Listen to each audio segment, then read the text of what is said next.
All right. Hey, welcome. Thanks for joining on this morning. It's morning here on the left coast of California. I want to share with you just some of what I've been thinking lately and some of the ideas that are informing healing work here. So I wanted to bring some things to your attention, some things that I think are important, and some of the ways that may be important for you and for living also. These are ideas that that I want to share with you about today. I've been so distressed, by the victim. Like truth has become a victim in common discourse these days, and how is that? How is it that untruths, and in the United States, of course, we have a president who is ongoingly, misrepresenting the truth, and we say there are all kinds of ways we dismiss that, saying, oh, they all do it, and all of this, and be that as it may, for those of us who actually care about the truth and are more interested, say, in compassion and power, how do we gauge that? And I'm thinking about this in the compassion industrial complex also, because people are giving out a lot of information. How do you sort this? And what we are finding is pretty interesting about how people's ability to distinguish things. There's the Pew Charitable Pew Charitable Trust has been doing research on this, and to try to get a sense of how can we tell what's really going on. And that is, for instance, 86% of American 15-year-olds can't distinguish fact from opinion. How about that? And there is some discussion also from the Pew research that maybe older people are worse than young people at telling fact from opinion. And so this is quite something. And so the whole way that fake news has come about. So what does this look at, and how can we begin to sort through the morass of information? And by the way, one of the reasons that we are having issues are really just based in some of the things that we work on in organic intelligence, and that is fundamentally about bias and the notion of bias. And so for us in organic intelligence, and what I teach, especially in the end of trauma course and the heart training, but in the end of trauma course in particular, it's that we are primarily biological beings. That is, the first bias that we have, and if you want to see cognitive bias, just Google, do a search for cognitive biases, and you'll see a massive list of those. I hope I'll have time to get to a few of them today that are key. But here's one that's not in there, and it's to me the most important of all, which is we are fundamentally biological beings, and our biases come about from the rules of the biology. And again, in the end of trauma course, the heart training, and organic intelligence, we really train people to recognize what are those rules. I was just looking for okay. What are those rules? What are the biological rules of our existence that are there? And it really begins first with the recognition that there is serious cause for questioning our thoughts and beliefs and our interpretations of events. Organic intelligence is a mindful process, and we have an entire course called the Clinical Mindfulness course, in which we bring more of these ideas to the fore. But the fundamental bias is the lack of knowledge that we have about how the biology works. What are the larger systemic frameworks? What are the rules of biology? So in the end of trauma course in particular, I wish I had an ISOMA graphic here. In the end of trauma course, we look at all of the channels of experience and begin to combat the biases that we have there, and those biases and all the channels of experience.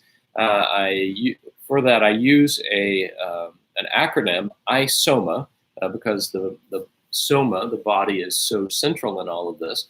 The ISOMA stands for image, sensation, orientation, meaning, and affect.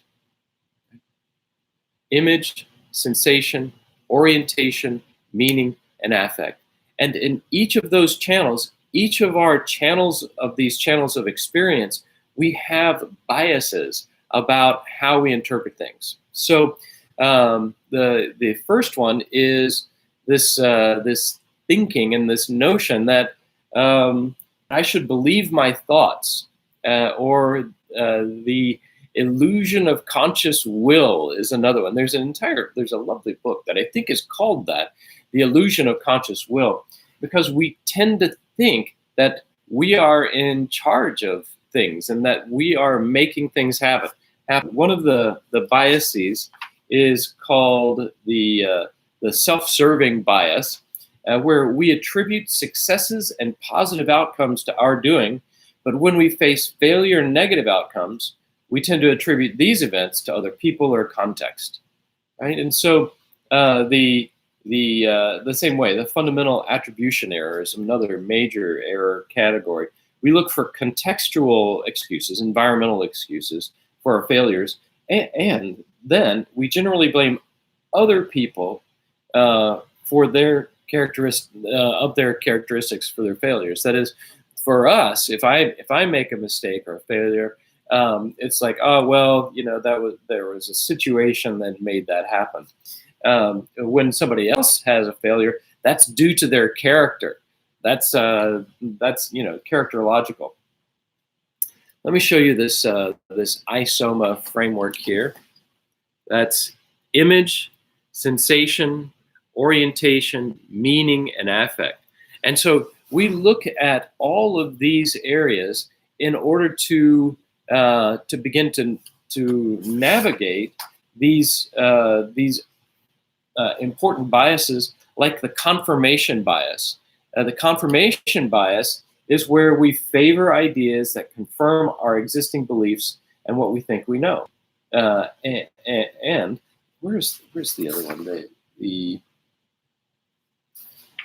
think it's the.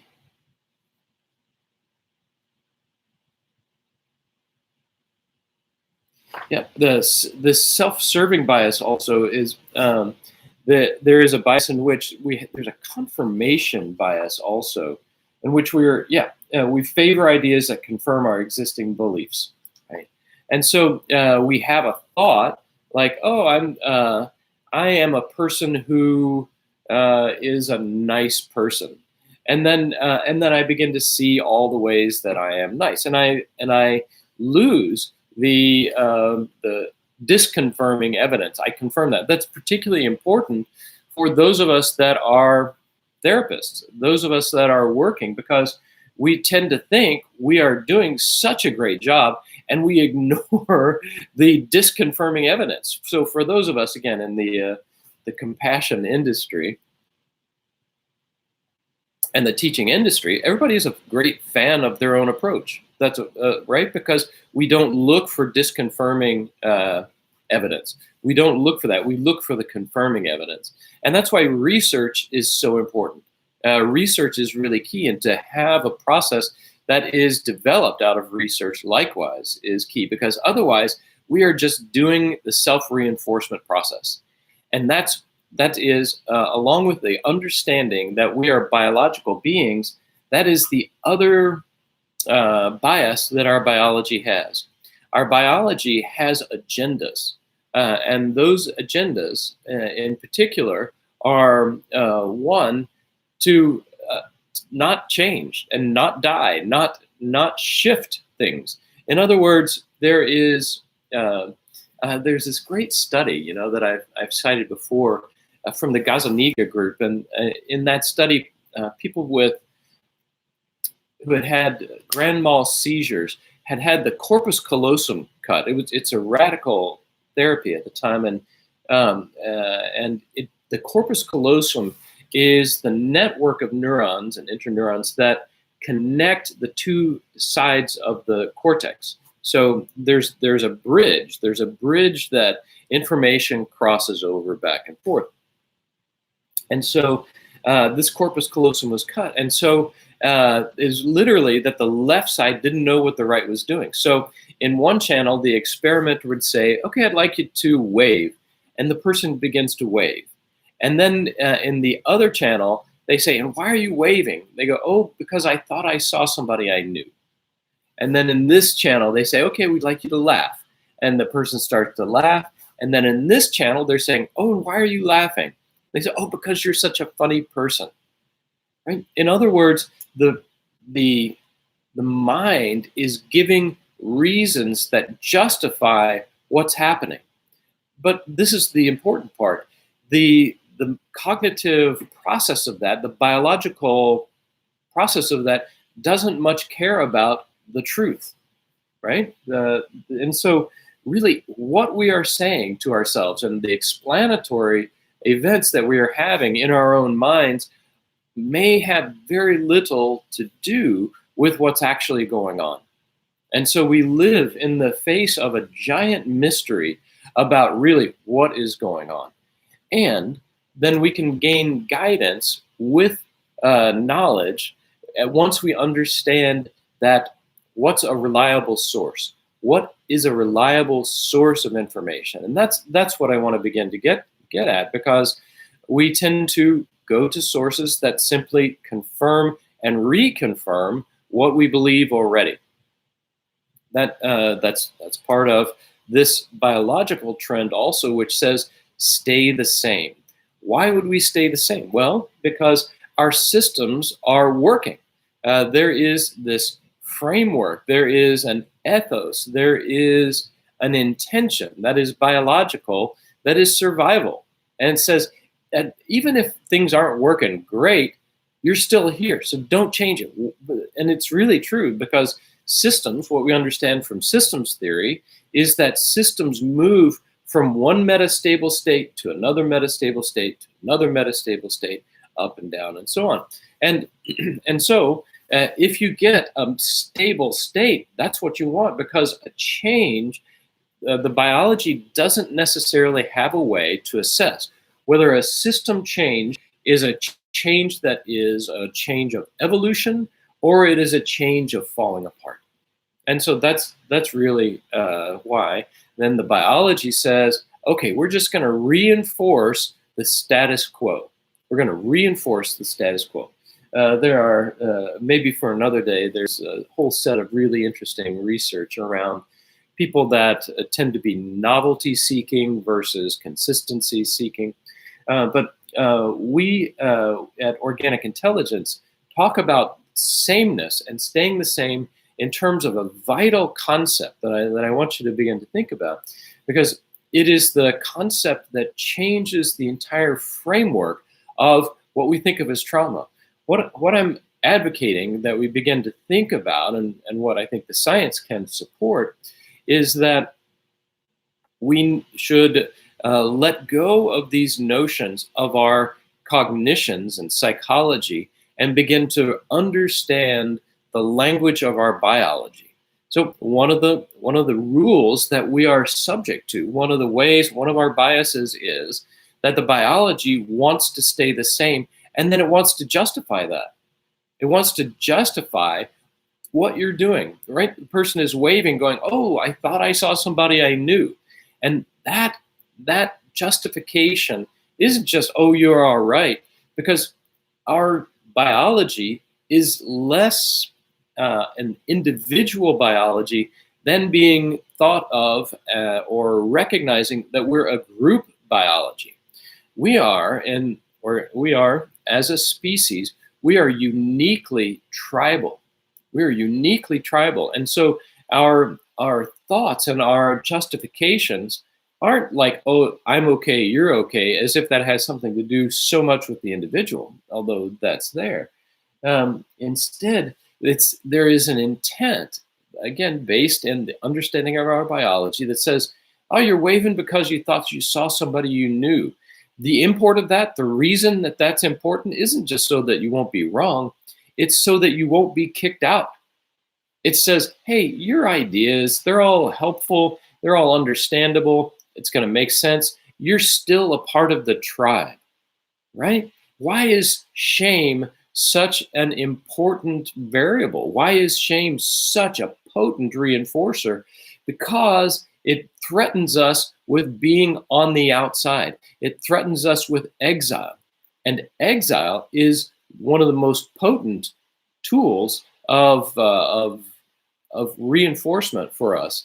You know, you've been at the stores, right? And the little kid is lagging, you know, looking at the candy side of things, and the parent says, "All right, we're just going to leave without you," and the kid gets moving at that point. There's a law of diminishing returns on that. You know, eventually they figure out it's like, no, not really. But that threat, that's a threat with exile. And for us we as a tribal species, that's the be all end all. That's the big deal. and that is geared in. That is evolutionarily hardwired because we are more successful as a group. We are more successful in terms of survival as a group. And so that group participation is super key. And so much of all of our biases really arise out of the fundamental matrix of this understanding. Now, when we begin to think in terms of psychology, in terms of trauma, and in terms of how things work, then there is a notion out of this, really came out of Freud and others, from the drive reduction theory notion. This is going to get to another one of our major biases called the negativity bias. But the drive reduction theory says we have certain drives like thirst, hunger, and so on. And so that it brings a slightly aversive experience. So I'm thirsty, and then I drink something, and that decreases that aversive experience. Now, for those of us working in the field of trauma and the field of therapy and healing, that becomes problematic for us, because as our overall intensity of conditions has risen, because we are absent our tribal situation, as that has risen, so too has risen the degree of distress.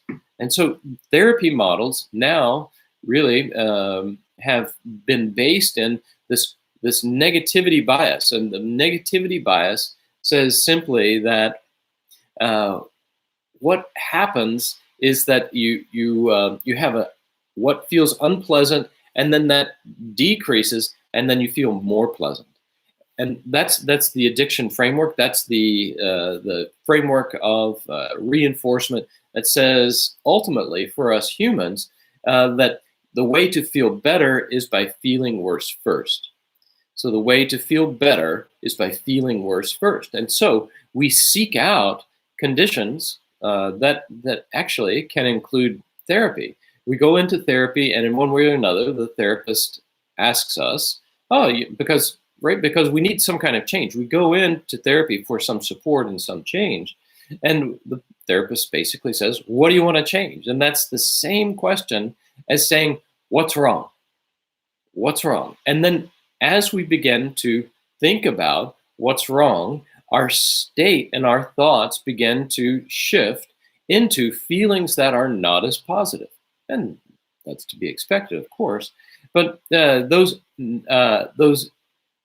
unpleasant experiences, when they get better, when I feel better because the therapist is empathetic, because the therapist offers insight, because the session is over and I go get an ice cream, or for whatever reason I feel better, I have just reinforced again that the way to feel better is by feeling worse first. And the worse I felt, the stronger is that connection.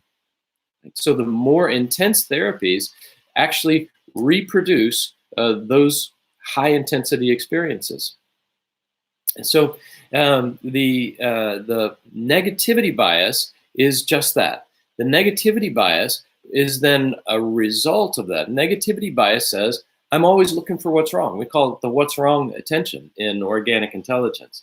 And the negativity bias says that there is a tendency to overestimate the likelihood of negative outcomes if you're feeling down or have a pessimistic attitude. Excuse me. Let's see, here we go, sorry.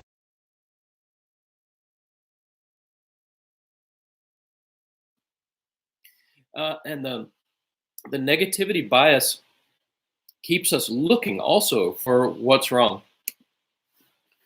And then the attribution error that is the confirmation bias.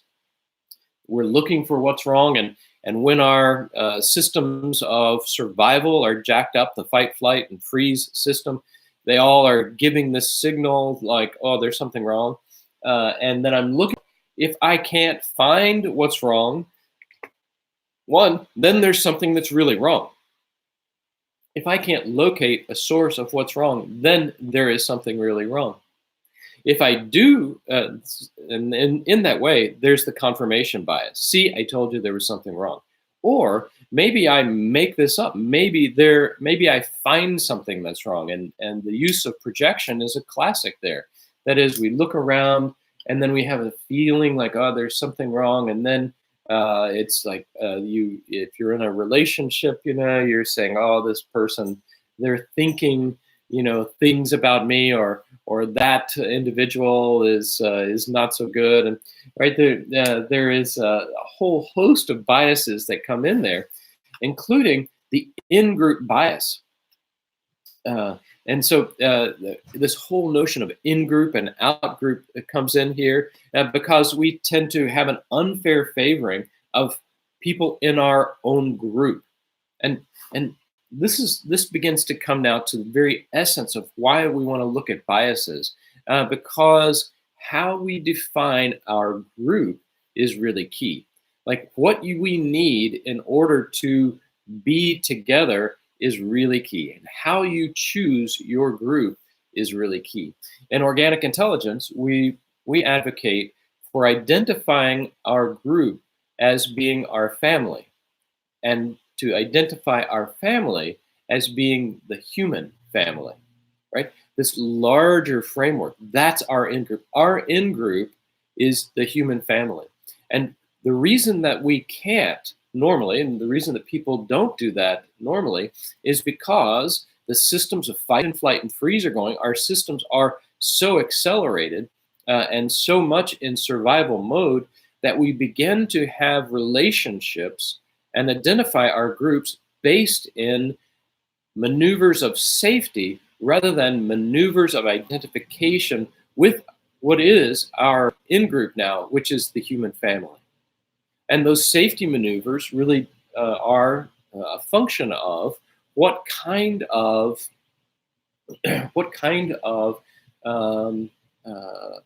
threat response your mind is repeating, and what kind of survival response is kicked up. For instance, if it's the sympathetic system, the system that is charged for fight and flight, if you have that, you are more likely to band together with people with like aspects. That is, you define your in-group based on agreement around major principles and major ideas, and because they confirm your beliefs, they confirm your opinions, and what that does for you is helps you feel safer. It's basically like the NATO alliance or the Warsaw Pact. It's like we're going to be together in this, and that togetherness helps a person feel safe if they're feeling under threat, and if they are then having to cope with and potentially be safe from external threats.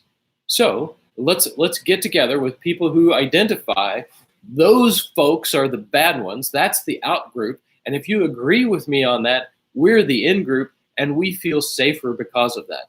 That's a classic relationship formed when the sympathetic arousal is the dominant or default system.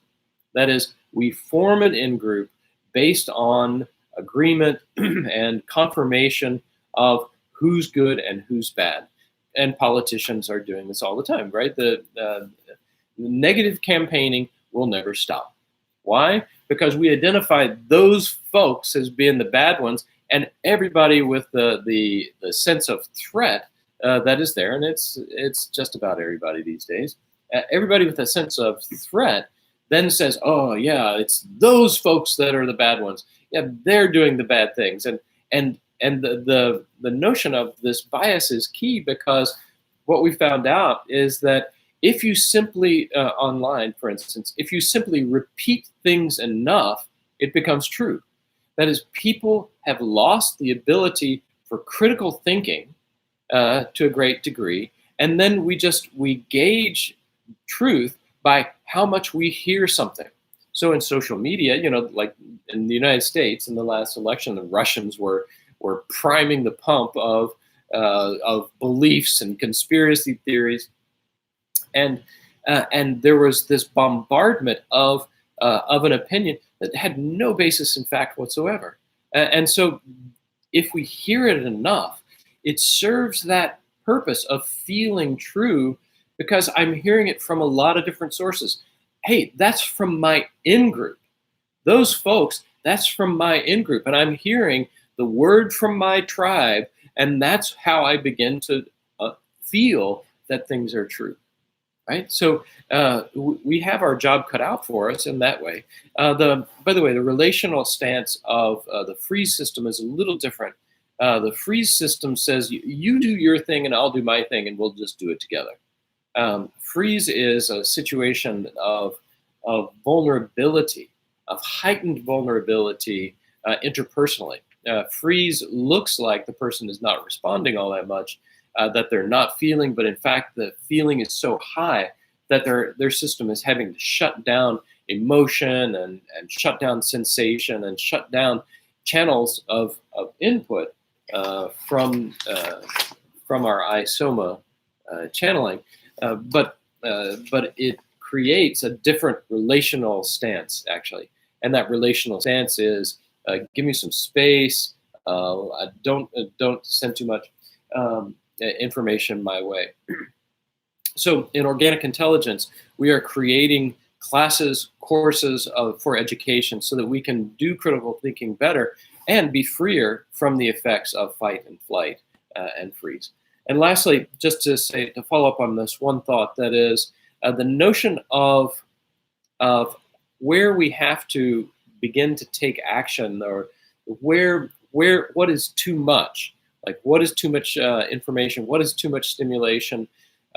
That's really the key notion. And when we're beginning to work with trauma, we're understanding that the biology cares about maintaining these thresholds. So another way that we sort in groups is by who reinforces our biases, and those biases include fight, flight, and freeze, and they include also a notion of threshold. Like, for instance, threshold means how much intensity our biology can process automatically. Auto-regulation.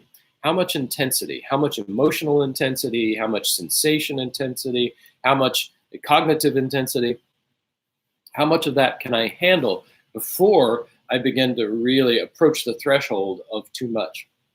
And in organic intelligence, we train people to grow those thresholds so that the biology grows thresholds. And in trauma, those thresholds are lowered.